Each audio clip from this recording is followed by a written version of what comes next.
Good morning, good morning, good morning. It's Pause with Elizabeth Eleanor, and we're going to talk about unknowing yourself. Have you ever thought about unknowing yourself? It sounds a bit weird, right? Because we're often in that space of how do we know more about who we are? And we've actually been conditioned by society to live in that place where we get to know more about ourselves and relive some of our traumas and all of those things. And through that process, we start making decisions about who we are, right? So, because pause is all about reflection and having an opportunity to chat and have a conversation, I would love to ask you, like, first of all, say hi if you're watching. I'm just getting my thing up so that I can watch and see who is here. Who love for you to say hi in the chat and where you're watching from, and to take an opportunity just to reflect on who you think you are. Like, who do you think you are, right? Because we give ourselves these labels and definitions of, hey, Vicky, conditioning, right? We're a certain age, we're a certain gender or non-gender, right? We're a certain height, we're a certain personality type. We're introvert, we're extrovert. Hey, Irene. We have these labels that we create for ourselves, and rightly so in a way. Let's just dive into that for a moment, because when you recognize something and you define it, you're giving it some sort of creation, right? Like you're creating it. I know that I myself, when I find something, I like to give it a name, give it a label, so that I've got a definition that I can play with then, right? And I play with it in my own way, because once I define it, then I can undefine it. But what happens generally in society is we label something and then we make a judgment, an assessment, and predispose it to a condition. We go, this is a woman, and so now all the things that we know about women start becoming part of who we consider that woman to be, right? And so we define things and then hold on to that definition based on however we were brought up, right? Whatever we started making decisions about our life growing up, we made those decisions based on what we were seeing in our environment, how our family behaved, how men and women interacted, how, the relationship they had with themselves and with others and their children, with their neighbors, with the community. You start making these decisions about who you are based on old patterns from your childhood. Whatever you made the decision about that you saw out in your environment, now this becomes part of who you are.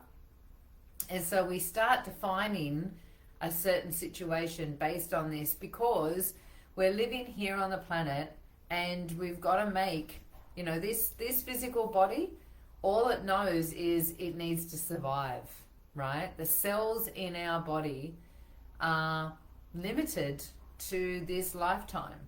And so the mind has been programmed to make sure that we stay safe and that we are loved and nurtured and all of those things, if that's what you were defined as. And so those definitions get stuck in our body of who we are. and they limit us in thinking that we've got to be a certain way, and a certain pattern starts forming for us to define ourselves, and it's so subtle that you don't even realize you're doing it. So I want to give you an example. I've just finished my Conscious Creator Circle. It's my 10K program, and we were on there this morning talking about expanding our consciousness, right? Moving out of the ordinary into the extraordinary. And what does that look like? What are we limiting ourselves in? And I was sharing with one of them, because one of the women asked this question, and I was telling her that even in creation we can get caught in patterns. Because I remember when I was moving down here, I'm in Shell Cove now. I was in Shell Harbour, and I'm an amazing creator. I can create all sorts of crazy stuff, and especially houses and cars. They seem to be one of the ways that I create the best. And so I've moved from Oleander Street to Oleander Drive.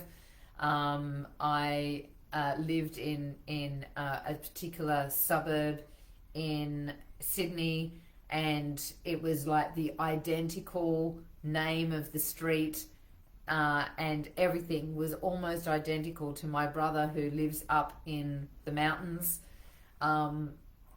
I moved from, I've just had one thing after another, right? From cars to houses. So here I was living in Sydney, and I knew I wanted to move down to this area.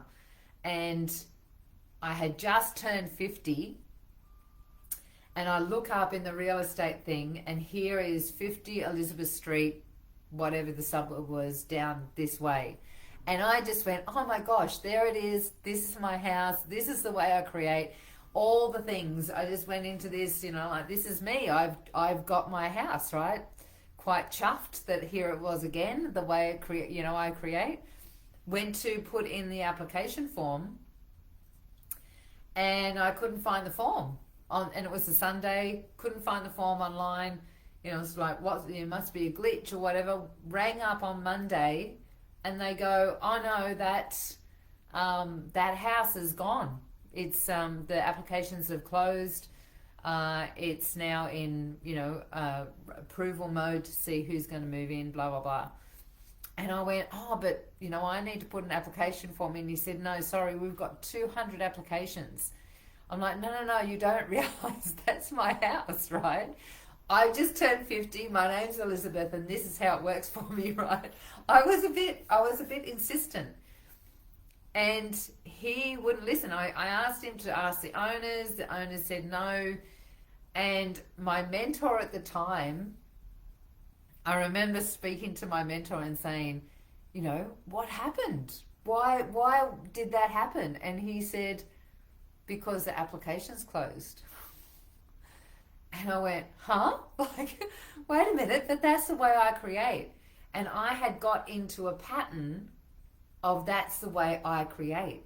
So even the way, like, I had defined it as a condition of this is the way I create. And I had created it to be that way and set the intention, so much so that I became very rigid with, when I'm creating, these things have to come into play. And so what are you defining yourself as? What are some of the things that you may have in your life right now that are causing you to hold on to a past self that doesn't serve you anymore? What part of you is holding you back from really experiencing all that you possibly can? I'd love for you to throw it in the chat. When you think about yourself, what's one thing that you know, a belief that you might have about yourself, that you can now recognize, actually, that's not true, but I've been holding on to it? because we hold these conditions within us. We decide this is who we are. And then we live in this box that we've created ourselves, right? It's this box that we hold and we create for ourselves. As you're jumping on, I'd love for you to say hi in the comments and in the chat. I'd love this to be a conversation, right? This is not me talking to you, at you, is talking with you. So what is it that's going on in your life? And what are some of the good things, right? Like, you might find yourself in a pattern like I did. I'm a creator and I live this certain way, right? Like, that all the things that come up for me come up and are defined in this certain way. And that limited me. Because I didn't get that house, I got a different house and I lived adjacent to Tim. And I met Tim on the beach.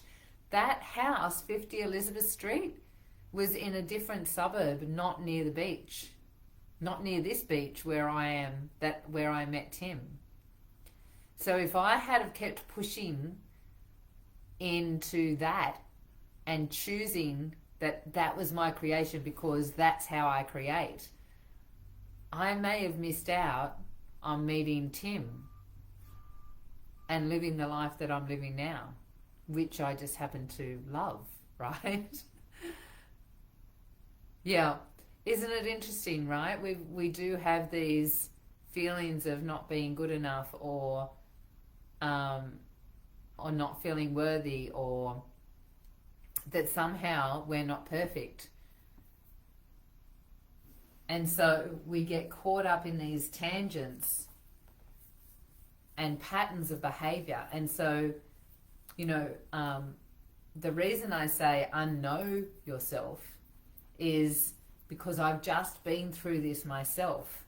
I had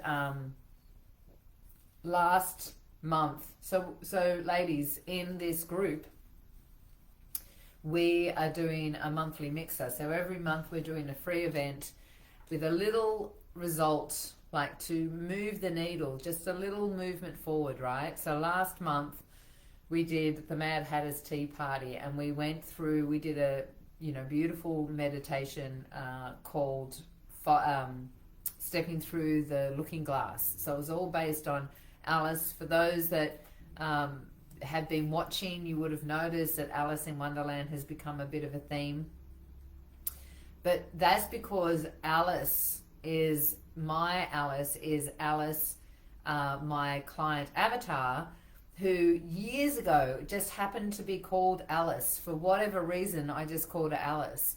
I didn't know that all these years later, Alice was going to turn into Alice in Wonderland, have that theme, because what we're doing here is we're recreating ourselves, we're expanding our possibilities, we're moving into the magic of life instead of the box that we've created for ourselves, right? That's what we're doing in Awakening Magical Women, is really stepping out of the realm of what we think is possible and moving into all of the things that are way more possible, all the impossible things that actually have the ability to create, like 3 shooting stars and all the things that happened to me, right?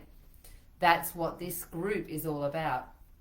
So Alice transformed into Alice in Wonderland, but then I recognized Alice is this heightened being from, Lemuria energy, this beautiful vibrational frequency, as she has expanded outside of the Matrix. Like, this is where the movie The Matrix has sort of come in as well, because Follow the White Rabbit, where you unplug from the illusion and step into what your spirit is really here guiding you towards. And so we did last month the Mad Hatter's Tea Party, and went through this process. And just before it, I did a card reading, and it's a Alice in Wonderland tarot set. It wasn't tarot, it was oracle cards. And this card comes up, unknow thyself. And there was like another one, who do you think you are? Where the caterpillar, who are you, right? Asks Alice. And there was this moment where I was like, oh my gosh, I've got myself into another pattern. I've got myself into this cycle of thinking that I'm this type of person. But I've got a vision board here, and it's full of Alice stuff. And one of the things on here is a big Alice in black and white, and she says, I knew who I was this morning, but I've changed a few times since then. I want you to consider that. I knew who I was this morning, but I've changed a few times since then. Every single moment has power in it. Every single moment we have choice. We have the ability to make a decision, and we can make a decision based on our old self, our old decisions, because it's familiar and it feels safe. We can make a decision based on the information that our unconscious knows of and that our little girl decided would mean that she would be loved and nurtured and, be safe, be contained, play small, all of those things. Or we can step into making a decision outside of that, outside of what we normally would. Now, that seems a little scary to the body, right? That seems a little scary to the unconscious, because the unconscious wants to keep us safe. That's all.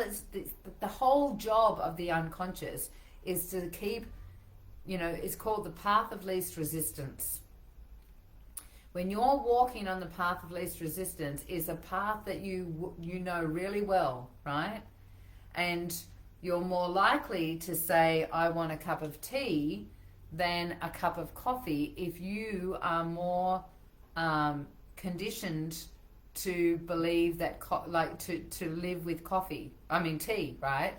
I grew up in a family where my mum, it was a laughing joke with my brothers and their friends because they were 6 and 7 years older than me.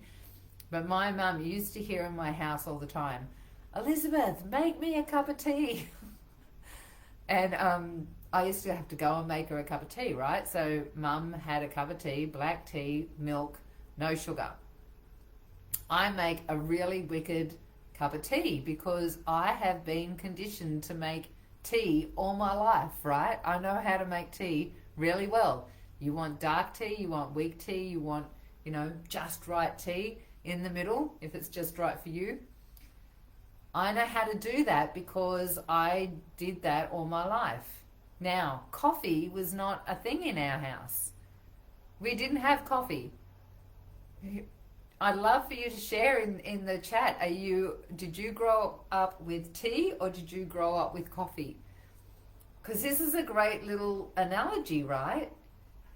If you grew up with tea, you're more likely to be a tea drinker now.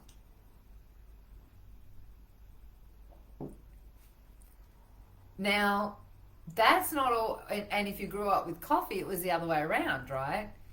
Instant coffee, then you've got, instant coffee, you've got percolated coffee, you've got, ground in the beans, because, I had some friends that were Italian when I moved up to far north Queensland, and he used to put the beans in a grinder, and grind and create the powder straight away. He was Syrian, from Syria, Sicilian. I'm getting planets mixed up. And so we get caught up. So tea, Mum still drinks her English breakfast with milk and sugar, but now I only drink herbals. Yeah. If you were brought up in a family with coffee instead, then you are more likely to be a coffee drinker. Now, not always the case, right? When I moved into working at the hospital, I was working as a ward clerk in the hospital, I got caught up in having coffee. But it's not my go-to. I can let coffee go quite easily. Tea is something, I'm the same. I drink herbal tea now. Tea is something that has been generational in my family.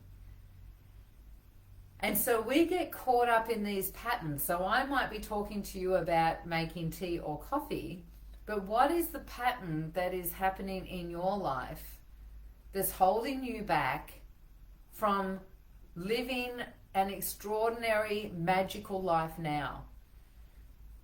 Right now in consciousness, the way things are moving is we are at this place where, a lot of people talk about it being the end times, right? Because there's a lot of chaos going on in the world. There's a lot of, unknown. There's a lot of things going on that's causing a lot of people to be in trauma. However, I've got to tell you something. This has happened all the way through our existence as humans. But now we've got the internet, now we've got social media, now we have TV and ways of seeing what's going on in the world. It's in our face every single day. Whenever you want to plug in, you have the opportunity to see what's going on the other side of the world. It was like that before, but we didn't see it. We didn't get the opportunity to plug in. But here we are at this critical point. In fact, where we're at in consciousness right now is a level that we've never been at before, because we are moving from third and fourth dimension into fourth and fifth dimension. We are moving into a place where, yes, it's the end times, but that means that there's a beginning of something new. We're in the middle of renovating our kitchen, and when you're renovating your kitchen, it's like, why did I decide to do this? I can't move. There's people in here, there's rubbish everywhere and all of the things, right?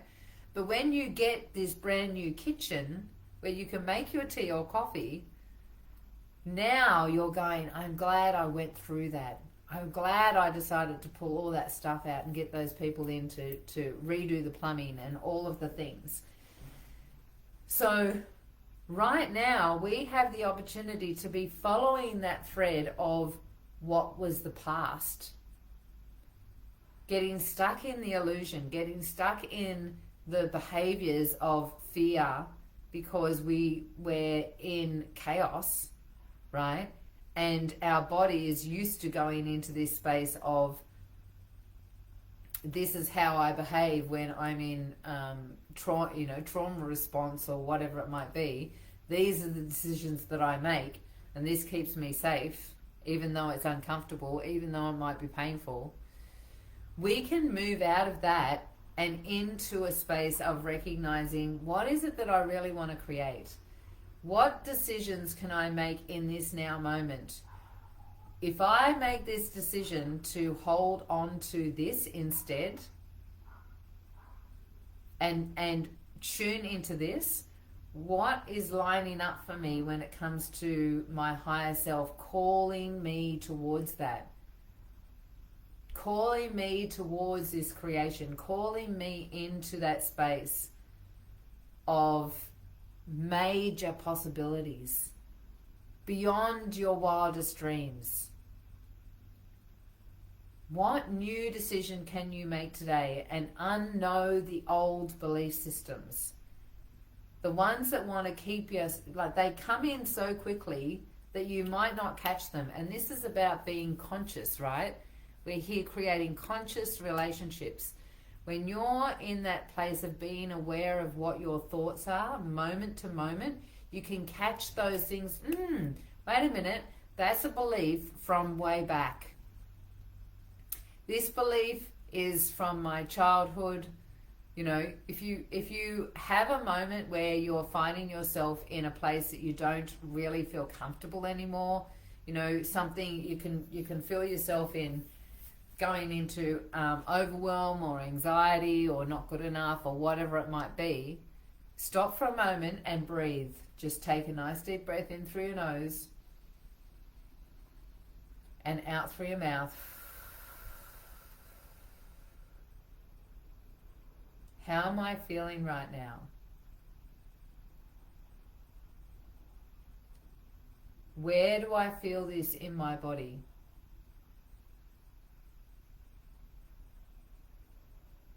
If it was a color, what color would it be? And watch when a new memory comes in. I've felt this before. When have I felt this before? And watch what memory might pop. Then you've got the opportunity to stop and look.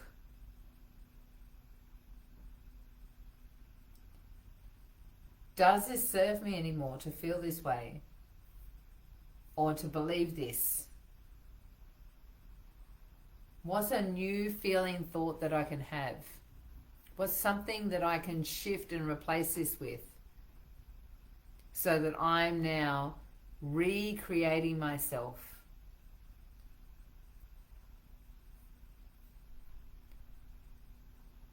It's a moment-to-moment experience, ladies. It's an opportunity to shift out of the old into the new and recreate yourself moment to moment.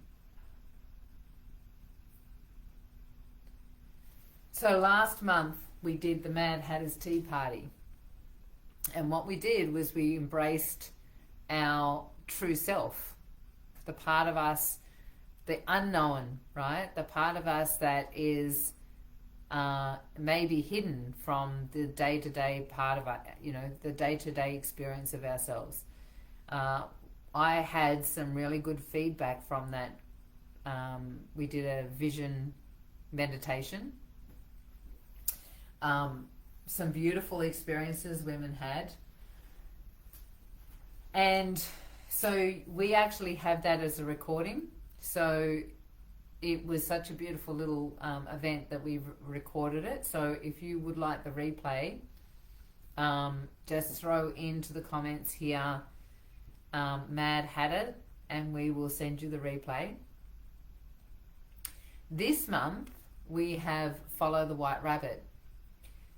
And what we're going to be talking about is we are going to talk about something that's sort of like a little bit more of an advanced process that I teach my clients in Conscious Creator, and at a higher level in Quantum Accelerator.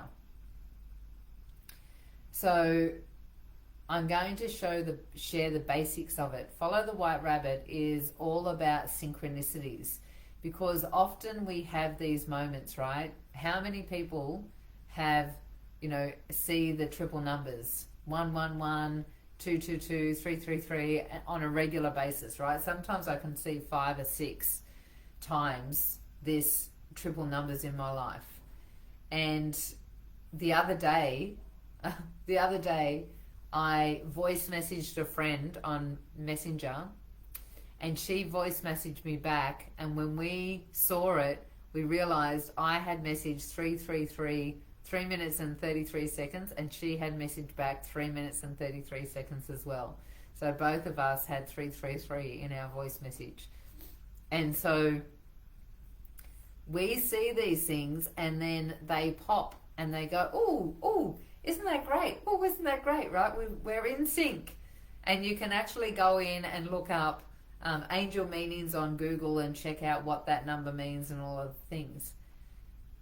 But then what happens is we see that and we just see it as a bit of an isolated moment in time.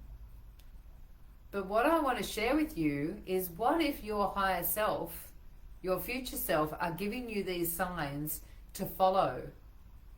so that you're moving towards what you want to create. So this month we're doing Follow the White Rabbit, so that we can talk about following these threads of information that your higher self, your future self are sharing and getting you to follow, so that these synchronicities are not just one thing here and there, but they can be a whole series of information that you are then following and just being guided. Who would love to be guided by higher self rather than trying to work it out by yourself? Throw it in the chat if you would love higher self to guide you rather, and you could hear it.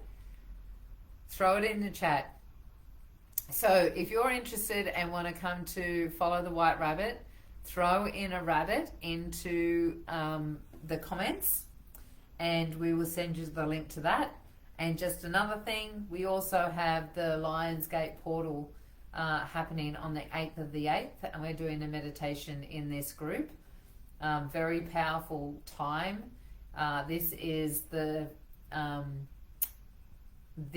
first time that it's 888. So it's the 8th of the 8th, and 2024 actually lines up and calculates to 8. So it's an 888 Lionsgate portal. So if you're interested and would like to be part of the meditation, then put in here a lion as well, and we will send you the link for that as well. So ladies, I would love to get some feedback from you as well. I'm considering starting to do every so often a little bit of a drip feed in here, or a sprinkle of doing some meditations in pause as well. So throw into the comments if that would be something you'd be interested in, is to do a meditation first thing in the morning. Take care, ladies. Enjoy the rest of your week, and we will catch you soon. Ciao.